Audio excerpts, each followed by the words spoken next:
Fédération française de la franchise. Ça a beaucoup évolué. Je pense que le déclencheur, en fait la prise de conscience, même si c'était déjà installé dans certains réseaux, mais la prise de conscience ça a été le Covid en fait, ce temps d'arrêt qui a forcé les franchiseurs à réfléchir à d'autres moyens de rester en contact avec leurs clients ou de faciliter je dirais, la vente des produits ou des services aux clients. Et donc ont imaginé pendant cette période d'arrêt et de confinement des systèmes en se disant mais là il faut qu'on digitalise beaucoup plus que ce qu'on faisait maintenant. Voilà.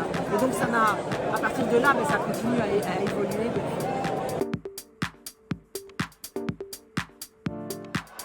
Rester au fait et puis rester en contact avec son client et continuer à développer la clientèle qui, voilà, aujourd'hui est elle-même très digitale et en fonction des secteurs d'activité ça sera d'autant plus important que dans d'autres. Voilà. Donc l'enjeu il est là en fait, c'est pérenniser les entreprises franchisées et continuer à garder sa place sur le marché et à prendre des parts de marché.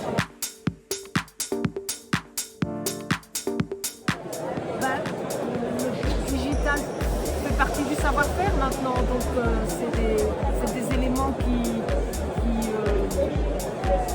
dans certains cas vont aider au développement parce qu'un candidat à la franchise va se dire bah oui, ce réseau il est à la pointe de la technologie ou en tout cas il a bien pris le train en marche et ça me rassure. Donc voilà, j'ai un franchiseur moderne qui utilise les outils modernes pour rester compétitif.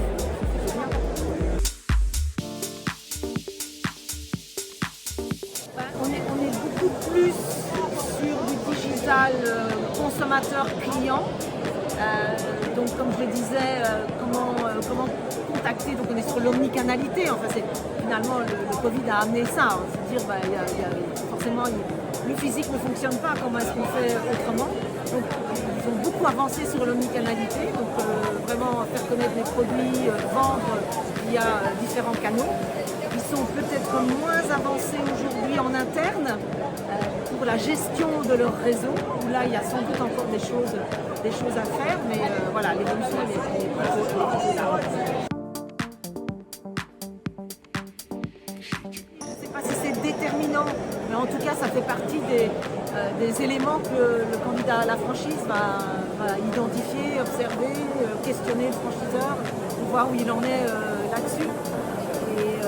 Et comme je le disais, je pense qu'il y a aussi des différences qui peuvent sans doute être sensibles en fonction du secteur d'activité, en fonction de la population. On revient aux consommateurs de la population qui cible, qui est elle une population plus jeune et qui va, je pense, au street food par exemple. Pour elle, c'est évident que voilà, il faut que tout soit digitalisé. À d'autres activités comme le service à la personne, où on en est.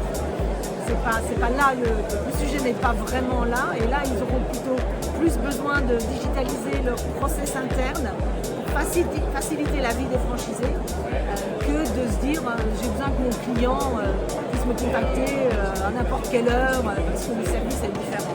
Donc je pense qu'il y a des nuances qui peuvent être assez fortes en fonction du secteur d'activité.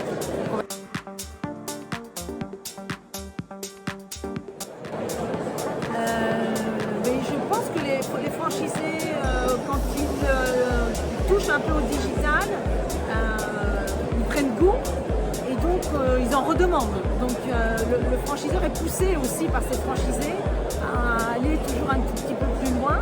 Et donc on parle maintenant d'intelligence artificielle, ça aussi ça commence à venir et ça fait partie nous on organise ce qu'on appelle des réunions régionales où on rassemble des franchiseurs pour qu'ils échangent sur leurs pratiques, leurs problématiques, etc. Et la problématique, en tout cas le sujet de l'intelligence artificielle commence à venir sur le devant avec des gens qui sont déjà avancés là-dedans et qui l'utilisent, pas mal d'ailleurs. Voilà, un peu d'autres sur la pointe des pieds. Donc je pense que là ça va créer aussi un peu peu d'effervescence et voilà, d'émulation au sein des réseaux. Et c'est pas fini, je pense que là on découvre tous les jours. Donc, voilà. Tout smart.